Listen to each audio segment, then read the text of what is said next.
বিসমিল্লাহির রহমানির রহিম। হযরত বারা রাদিয়াল্লাহু এর বরাতে বর্ণিত একটি হাদিসে এ ঘটনার উল্লেখ পাওয়া যায়। রাসূলুল্লাহ সাল্লাল্লাহু আলাইহি সাল্লাম একবার হযরত আব্দুল্লাহ ইবনে আতিক রাদিয়াল্লাহুকে দলনেতা নিযুক্ত করে একটি গুরুত্বপূর্ণ মিশনে প্রেরণ করেন। তার নেতৃত্বে কয়েকজন আনসার সাহাবীকে ইহুদি নেতা আবু রাফির বিরুদ্ধে পাঠানো হয়। আবু রাফি রাসূলুল্লাহ সাল্লাল্লাহু আলাইহি সাল্লামকে কষ্ট দিতেন এবং এ কাজে অন্যদের সহযোগিতা করতেন। তিনি হিজাজ অঞ্চলে, বর্তমানে সৌদি আরবের মক্কা ও মদিনা অঞ্চল একটি দুর্গে বসবাস করতেন। মিশনের শুরু।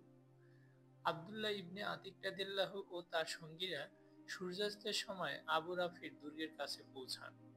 তখন দুর্গের আশেপাশের লোকজন তাদের পশুপাল নিয়ে ঘরে ফিরছিল। আব্দুল্লাহ ইবনে আতিক রাদিয়াল্লাহু তার সঙ্গীদের অপেক্ষা করতে বলে একাই দুর্গের প্রবেশদ্বারের দিকে এগিয়ে যান। তিনি কৌশলে নিজেকে এমনভাবে ঢেকে নেন যেন তিনি প্রকৃতির ডাকে সাড়া দিচ্ছেন।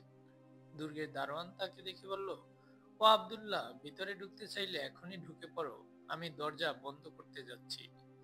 আব্দুল্লাহ তখন ভেতরে প্রবেশ করে আত্মগোপন করেন। সবাই ভেতরে ঢোকার পর দারোয়ান দরজা বন্ধ করে চাবি একটি পেরেকে ঝুলিয়ে রাখে। দুর্গে অনুপ্রবেশ। আব্দুল্লাহ ইবনে আতিক রাদিয়াল্লাহু চাবির দিকে এগিয়ে যান, তা নিয়ে দরজা খুলে ফেলেন। তিনি জানতেন আবু রাফি রাতে গল্পের আসর বসান এবং তখন তিনি দুর্গের উপরতলার একটি কক্ষে থাকেন। গল্পের আসর শেষে লোকজন চলে গেলে আব্দুল্লাহ সিঁড়ি বেয়ে উপরে ওঠেন। তিনি প্রতিটি দরজা খুলে ভেতর থেকে বন্ধ করে দিতে থাকেন, যাতে কেউ তার কাছে সহজে পৌঁছাতে না পারে। আবু রাফির সঙ্গে সাক্ষাৎ। অবশেষে তিনি আবু রাফির কক্ষে পৌঁছান। ঘরটি অন্ধকার ছিল আর আবু রাফি তার পরিবারের সঙ্গে শুয়েছিলেন। আব্দুল্লাহ ঘরের কোন অংশে তিনি আছেন তা বুঝতে না পেরে ডাক দেন।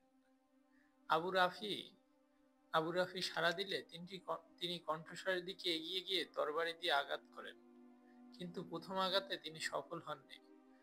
আবু রাফি চিৎকার করে উঠলে আব্দুল্লাহ কিছুক্ষণের জন্য বাইরে চলে যান।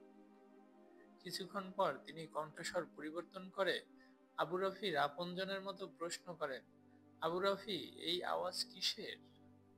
আবু রাফি বলেন, কেউ আমাকে তরবারি দিয়ে আঘাত করেছে। তখন আব্দুল্লাহ আবারও তাকে প্রচন্ড আঘাত করেন, কিন্তু তিনি তখনও বেঁচে ছিলেন। অবশেষে তিনি তরবারির ধারালো অংশ আবু রাফির পেটে চেপে ধরে পিঠ পর্যন্ত বিদ্ধ করেন। এবার তিনি নিশ্চিত হন যে আবু রাফি নিহত হয়েছে। পালানো ও আঘাত। আব্দুল্লাহ একে একে দরজা খুলে নিচে নামতে থাকেন।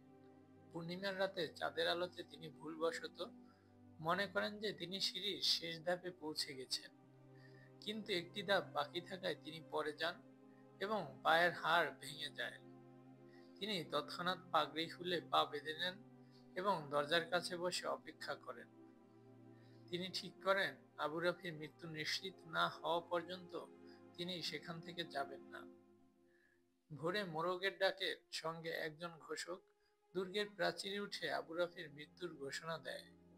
তখন আব্দুল্লাহ তার সঙ্গীদের কাছে ফিরে বলেন, তাড়াতাড়ি চলো, আবু রাফি আর বেঁচে নেই। রাসূলুল্লাহ সাল্লাল্লাহু আলাইহি সাল্লামের কাছে ফিরে যাওয়া। আব্দুল্লাহ ইবনে আতিক রাদিয়াল্লাহু রাসূলুল্লাহ সাল্লাল্লাহু আলাইহি সাল্লামের কাছে ফিরে গিয়ে সমস্ত ঘটনা বিস্তারিতভাবে বর্ণনা করেন। রাসূলুল্লাহ সাল্লাল্লাহু আলাইহি সাল্লাম তাকে বলেন, তোমার পা লম্বা করে দাও। তিনি পা লম্বা করলে রাসূলুল্লাহ সাল্লাল্লাহু আলাইহি সাল্লাম তার পায়ে হাত বুলিয়ে দেন।